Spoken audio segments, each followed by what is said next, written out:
Welcome to the Sunday preview for this Sunday coming up. And we have a reading from the Gospel of Matthew. After he had fed the people, Jesus made the disciples get into a boat and precede him to the other side, while he dismissed the crowds.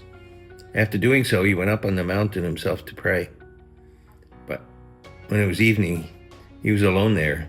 Meanwhile, the boat, already a few miles offshore, was being tossed about by the waves, for the wind was against it. During the fourth watch of the night, he came forward toward them, walking on the sea. When the disciples saw him walking on the sea, they were terrified. "It is a ghost," they said, and they cried out in fear. At once Jesus spoke to them, "Take courage, it is I. Do not be afraid." Peter said to him in reply, "Lord, if it is you, command me to come to you on the water." He said, "Come." Peter got out of the boat and began to walk on the water toward Jesus. When he saw how strong the wind was, he became frightened, and beginning to sink, he cried out, "Lord, save me." Immediately Jesus stretched out his hand and caught Peter and said, "O you of little faith, why did you doubt?" After they got into the boat, the wind died down, and those who were in the boat did him homage, saying, "Truly, you are the Son of God." The Gospel of the Lord.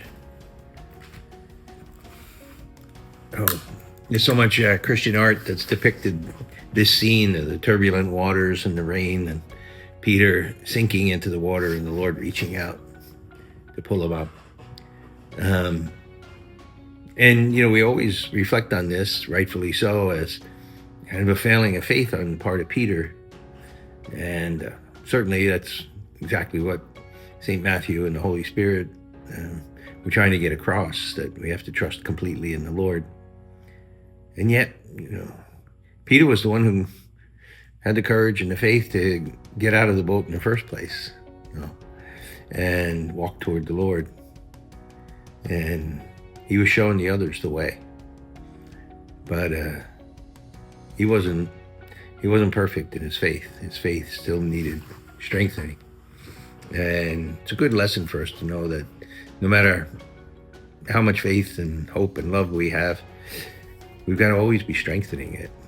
We always need more, because there'll be storms that without the deep and profound faith, total faith in Jesus, we won't be able to weather those storms.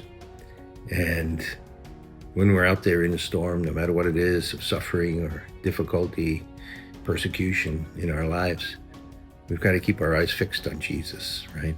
As long as Peter was looking at Jesus, he was fine.